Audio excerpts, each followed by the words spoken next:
आज हम इस वीडियो के माध्यम से आपको भारत की धार्मिक राजधानी कांचीपुरम के बारे में जानकारी प्रदान करेंगे।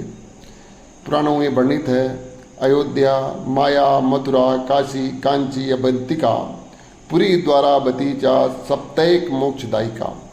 अयोध्या, हरिद्वार, मथुरा, काशी, कांचीपुरम, उज्जैनी, पुरी, द्वारिका जी, ये सातों नगरियाँ मोक्षदायिनी नगरी हैं। कांचीपुरम तमिलनाडु राज्य में स्थित भारत की धार्मिक राजधानी है। यह चेन्नई से 80 किलोमीटर, श्रीपुरम से 90 किलोमीटर और तिरुपति से 120 किलोमीटर की दूरी पर स्थित है। यह भारत के 7 सबसे पवित्र शहरों में एक और शंकराचार्य के 4 पीठों में से एक है। यह पवित्र तीर्थस्थल मंदिरों के शहर के रूप में चर्चित है।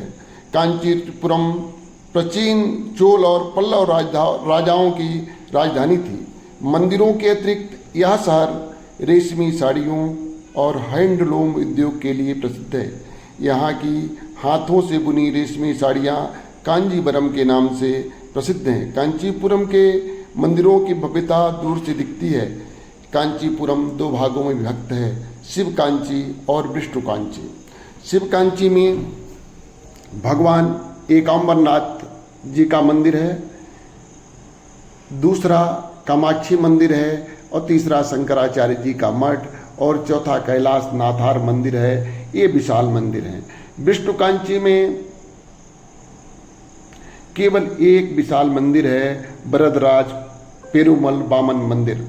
कांचीपुरम बहुत ही विशाल है, बहुत ही बृहद है। यह इसमें तमिल भाषा में कहा जाता है कि कांचीपुरम में मुमूर्ति वासम है। मुमूर्ति वासम का मतलब है त्रिमूर्ति वासम। तमिल में मु का मतलब होता है त्रि।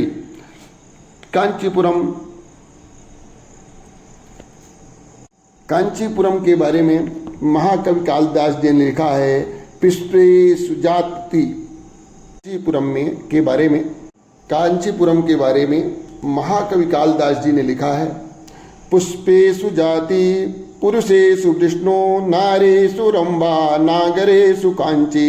यानी पुष्पों में श्रेष्ठ जातक पुष्प है, पुरुषों में श्रेष्ठ विष्णु है, नारियों में श्रेष्ठ रंभा है और नगरों में श्रेष्ठ कांची है। यह बहुत ही पुराना शहर है। इसका वर्णन 2री शताब्दी में लिखी गई महर्षि पतंजलि की संस्कृत व्याकरण में है। 3री शताब्दी के तमिल संगम साहित्य मणिमेघालय में इसका वर्णन है। 4थी शताब्दी में महाकवि कालिदास ने इसे सबसे सुंदर शहर बताया है। महाभारत काल में यह द्रविड़ राज्य का हिस्सा रही है। 6वीं शताब्दी में दक्षिण आंध्र के पल्लव राजाओं ने कांचीपुरम को अपनी राजधानी बनाया और इसका बहुमुखी विकास किया। इसके विकास में पल्लव वंश के राजा महेंद्र वर्मन प्रथम का महत्वपूर्ण योगदान रहा है। 7वीं शताब्दी के पूर्वार्ध में चालुक्य वंश के राजाओं ने इस पर अधिकार कर लिया।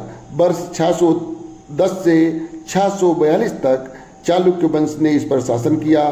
चालुक्य वंश के राजाओं ने भी कांचीपुरम का बहुमुखी विकास किया, चौड़ी सड़कें और पुष्करों का निर्माण। चालुक्य वंश के बाद पल्लव वंश के राजा नरसिंह वर्मन प्रथम ने चालुक्य वंश के राजाओं को हराकर कांचीपुरम को पुनः अपनी राजधानी बनाया। 9वीं शताब्दी के अंतिम दशक वर्ष 890 तक अर्थात लगभग 300 वर्ष तक लगातार कांचीपुरम पर पल्लव वंश के राजाओं का अधिकार रहा। वर्ष 1890 में चोल वंश के राजाओं ने कांचीपुरम पर पुनः अधिकार कर लिया और लगातार 300 से ज़्यादा वर्ष तक कांचीपुरम पर शासन किया। वर्ष 1230 में तेलुगु चोल वंशी राजाओं ने कांचीपुरम पर विजय प्राप्त किया, किंतु तेलुगु चोल वंशी राजा ज़्यादा दिन तक कांचीपुरम को अपने अधिकार में नहीं रख सके।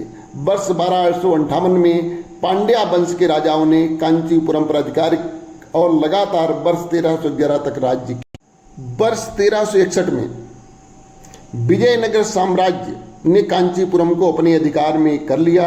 1361 से 1645 लगभग 300 वर्षों तक कांचीपुरम पर विजयनगर साम्राज्य के अधीन रहा, या कि क्या कहें कि विजयनगर का अधिकार रहा। यह युग कांचीपुरम का स्वर्ण युग था।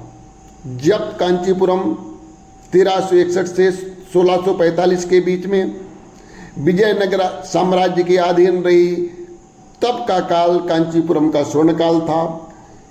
1646 में गोलकुंडा सुल्तान और बीजापुर सुल्तान की संयुक्त सेना ने विजयनगर साम्राज्य पर आक्रमण कर कांचीपुरम को अपने अधिकार में ले लिया। 1646 से 1687 के बीच का काल कांचीपुरम के लिए उथल पुथल भरे रहे तथा 1687 में कांचीपुरम के दुर्दिन आए। 1675 से